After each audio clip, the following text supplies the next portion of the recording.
one of my things I've done undergrad in physio and exercise science, and postgrad in musculoskeletal physio, and I have done a lot with that autonomic system and the thoracic spine.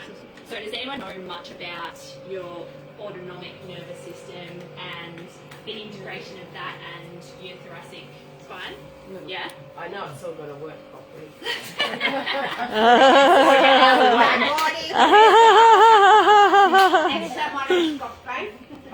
Well, I think one of the biggest things, and especially in this day and age, most of the stuff that we do is in this direction, right? We don't do a whole lot of rotational movements. Usually I would move a little bit more than that, but today I'm just keeping it nice and simple.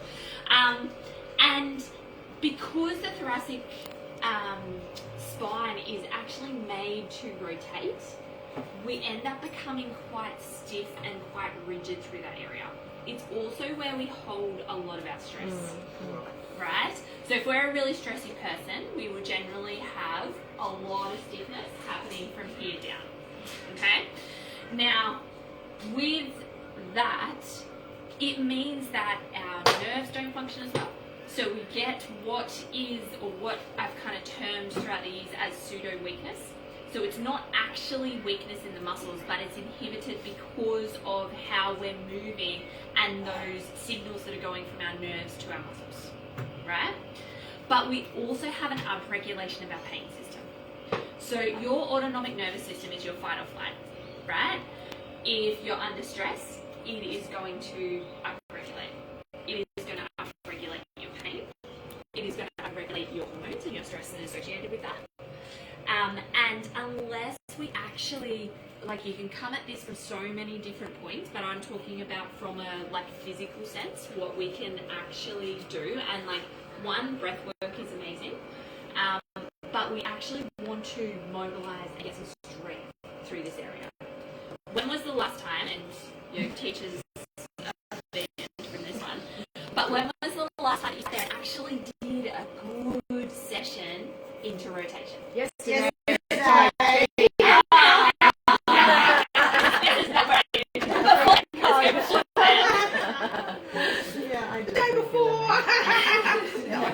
The week before. I do that after swimming. Okay, great. I do the first, the Tai Chi. Perfect. The Tai Chi after swimming. Perfect. So one of the things is that we want to get that mobility happening. So you'll tend to find if you sit there, you rotate one direction. So let's do it. Sitting on your seat, knees together, arms chest, and I just want you to rotate one direction, and then I want you to rotate the other. Okay? I see that there's quite a difference from one side to the other, or there's a difference in how that feels. Yep. Yeah. So if I was then to get you to potentially do that on all fours and have a look at what rotation you have, it would be different again. Okay? Because on all fours, we're going to be working against gravity. It's going to be slightly harder. So then we've got this mismatch between how much range we have, but how much strength we have to use that range. So we need to be able to improve that range to begin with, but then we also need to work on strengthening that range so that we actually keep it as a long-term change, so that then affects how we actually utilize our nervous system and how it affects everything else. Yeah? Does that make sense? Yes. Okay. Bingo. All right. So one of the things that I have done on the app is an actual wellness hub, which includes a lot of this kind of work in it. So it includes a lot of 5-minute sessions that you can do at your desk that is rotational based to be able to help with managing this side of things, but then also has the breath work to go with it to be able to help with upregulation or downregulation of that nervous system. So if you're finding that you are either quite stressed or you're feeling like just things aren't working as well and you're feeling a little bit uncoordinated or a little bit weak, you know, you have those days you go to open a jar and you're just like, where has my strength gone today? Potentially sit down and just do 5 minutes of rotational type activity and you'll notice a difference. Really? Yeah? Even for older people? Even for older people. So one of my big kind of cohorts that I treat in clinic is runners and triathletes. And so they will sometimes come in with all kinds of things happening with their legs. I will not touch their legs, I will just treat their thoracic spine, and the change in their strength is insane. And the change in their strength is not because I've strengthened their muscles, right? I haven't done that in that period of time. It's because I've changed and modulated their nervous system to be able to help with how it's outputting to the muscles. Yes, there's still some things there, but then I can get this difference between what is actually strength related and what is actually inhibited because of what's happening elsewhere. And from that perspective, our thoracic spine is a shock absorber. How do you spell thoracic? THORACIC. A-C-I-C. Yeah. Yeah. So it's a really, really interesting space as far as your kind of physical impacts on what is happening to you as far as the nervous system side of things. So as much as you can, I would recommend trying to get some rotation into your life, right? Back in the day, not like I did yesterday, they shuffle and and not going 360, and you're just going in the range that you feel comfortable. So it's not about pushing into pain, it's not necessarily even about holding that stretch at this point, it's just about utilising that movement that you do have and then progressing from there onto some strength type of stuff afterwards. May I ask a question? Of course you can. Right, okay. Now, I seem to get the pain in the back there, that muscle there. But when I'm doing, right, I have more flexibility that side than this side. Why? Oh, because this is the stretch. Thank you for telling me. Bingo. Bingo. Like that, so we're balanced. Yes, Because we are naturally stronger on one side than the other. Yes. And you'll also find that there's like a crossover. Yeah. So, Right. is there one particular thing that you would suggest I do that on one side than the other to strengthen this side? So what you're wanting to do from that perspective, like if I was looking at you, Yes. I would, I am. But say if I was looking at you in clinic and I was looking at how you were moving and what's happening, one, I would want to get you moving more evenly side to side. So if we were going to do rotation, I wouldn't necessarily get rid of the side that you're moving well on. I would just do an extra set on the side that you're not moving as well on. But then I would go, okay, so generally if we have a little bit of that movement disparity from one side to the other, are we then, when we're doing things, using one side a little bit more as well? So are we listing slightly to be able to do that? So then we need to kind of go, okay, well we need to back that up with a bit of strength as well. Sitting at the computer, I'm like this. Yes.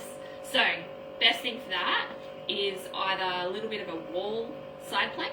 Yeah. You ever done? We're going to be doing that a Perfect. little bit this morning. Perfect. Well, there you go. But what I'm talking about with a wall side plank is finding something to lean on, and then you're going to bring your body out. So we're getting that engagement through those obliques, through even your glutes on that side, which will help to actually hold you a little bit more on in the middle. So if this is the sore side, I will use my right arm.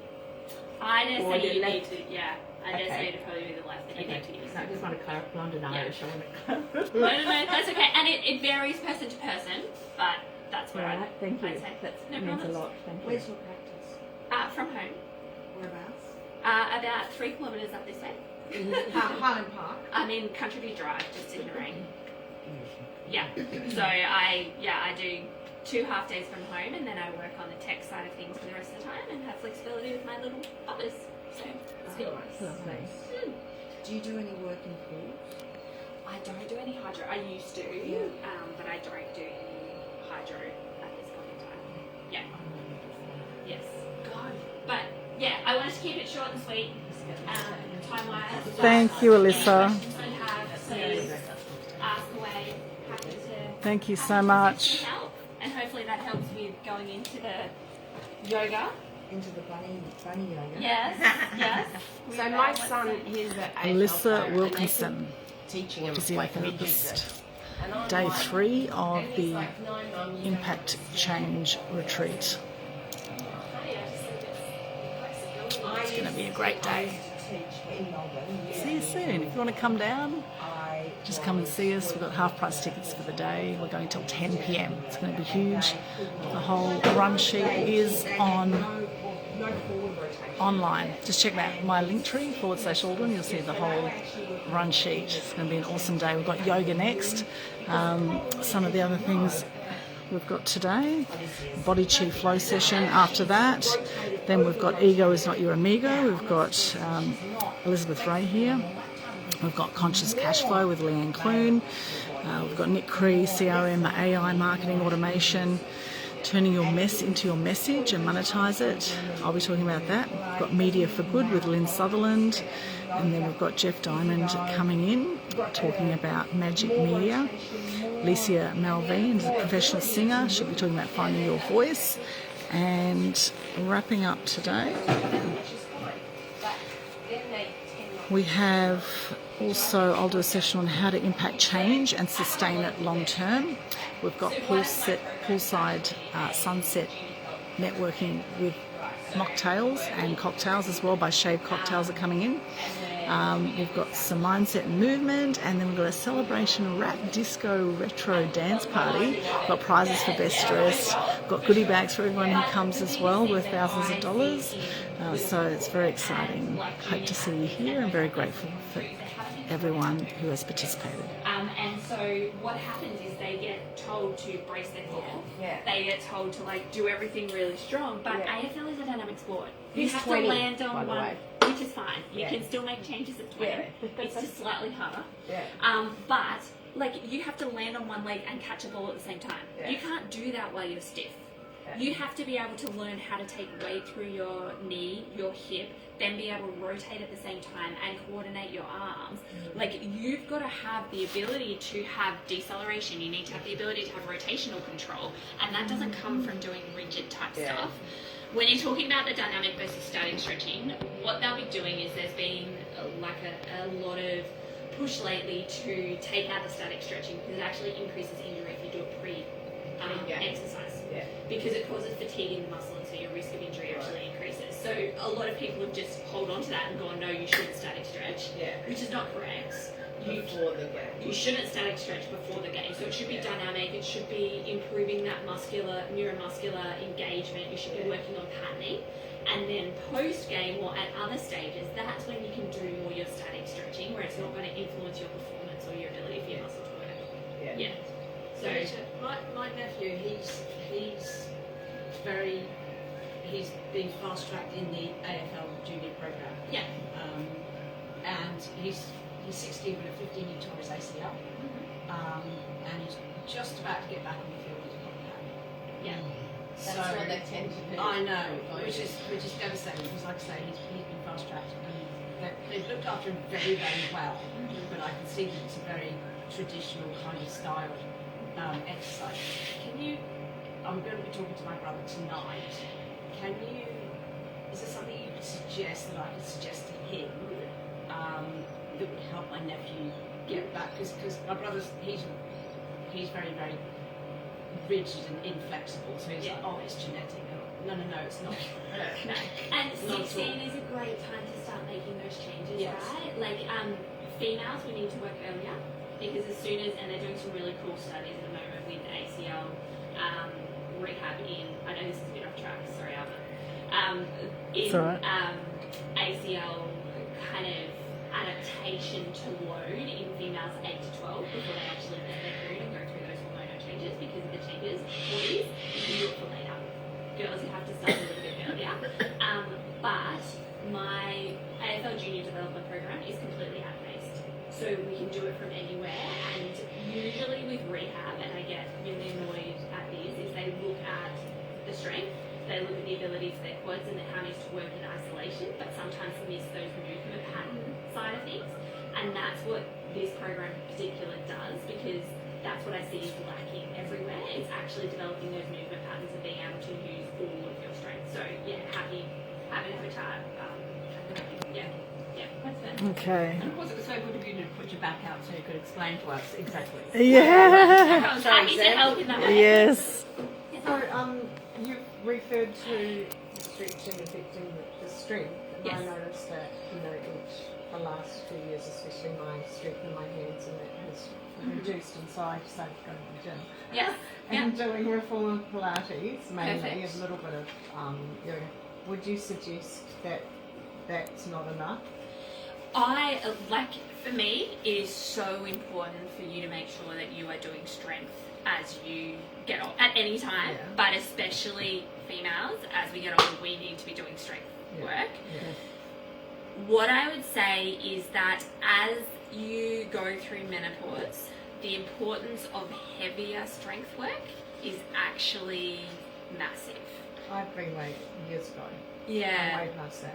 Yeah, but still now though, like the way the body It's too late for me, I'm done. No. I'm You're 69. never done. Never too late. But You're just I- begun. Yeah, just getting started. But I would also have, and if you're doing your yoga and you're getting some rotation in there, like I would definitely keep that in. But sometimes doing some heavier strength work is helpful because it helps with that grip strength. And your grip strength is actually a predictor of kind of osteopenic changes and falls risk and all of those kind of things as you get older. Yeah. So if you can help with that, and because you and there's lots of gyms that are doing stuff like this, and depending on where you are, I have someone that I can kind of put you in contact with, but they, like, the more that you can do that work, the more that you're going to help with the strength through kind of upper body, hands, and that thoracic movement as well. Yeah. And talking about stressing your neck, I have permanent discomfort in this side of my neck, especially. I did have an operation, like a sort of brain operation, Yeah. which probably has scar tissue, but I can never get rid of it. Like when I turn my neck, it hurts. If I'm driving and I've got to do a big turn, I often have to move my body right round. But see, that rotation that you're getting there Yeah. is either neck, and you've got to have upper thoracic rotation to get full neck range. Yeah. So if you're lacking some of that, you won't actually be able to get your full neck range. But also your rotation is coming from your back. So just then when you rotated, you didn't actually use your shoulders to rotate, you used your back to Yeah, to get because yourself I've got, around. that's what I'm saying, I've got really limited, So I think you would That's really as far as I can benefit go. from doing some work through Yeah. through your thoracic so to be able to help come and that. see you to work Oh, out like this is not a promo for No, me, but but how do I Yeah, know what to do? yeah, definitely. Like physios are great at that. Yeah. With being able to help you with that, but it's then about putting you. So my philosophy is I help you and I guide you, and then I put you on the program to be able to help you long term, and that's your domain to make those changes. Yeah. Yeah, excellent. So just Thank you. with that, no, Alissa, sorry, because I have a very sick partner who's had 2 strokes. He's on dialysis. Oh. He now cannot walk hardly. He's in a world of pain. He's actually had a leg to the pond, so there's a lot of stuff going on. He's a fighter, and however, mobility is a big thing. We've gone to that many physios. We've just gone down a lot of pathways. Yeah. My thoughts, just while you're speaking, is that when designing a program, because I'm often very upset with physios. Because- So right, I get upset No, with no, no. physios too. and partly because I'm an ex-athlete. Yes. Okay, well, I'm still an athlete actually. I'm still skiing at a very high level. I'm still, this is the part of me you don't know. I was a aerialist. I was part of I was part of the team that started Team Buller. Yeah. Okay, so one of the originals. So I did a lot of, I was a gymnast, I was a ballerina, I did a lot of physical work. When I first started doing Pilates, I could not even get my back on the ground because of the work that I had done in that space. And over the years, I've trained myself, and I know my body pretty well. Yeah. The challenge I have with a lot of physios is that they're not getting into his head. Okay, and I've just watched you now this morning get into people's heads and say, this is why you're doing it. Not, this is what you've got to do. This is why, because if you do this, then you will get that result. Yes. And I think that's a lot. It's, I've been blessed to have you sitting here because I'm thinking of how can you help him, even if we get involved with your app and then give it to the physio and say, we would like you to do this. Now, that's going to, ruffles a few feathers. I don't care about the feathers. Yeah. I care about, rotation, because he's got a dropped shoulder because of the stroke on the Yes. right shoulder side. Yep. He's got paralysis right down both sides. He's very challenged in Yep. his life, and his attitude shitty, Yes. because he's in so much pain. Yeah.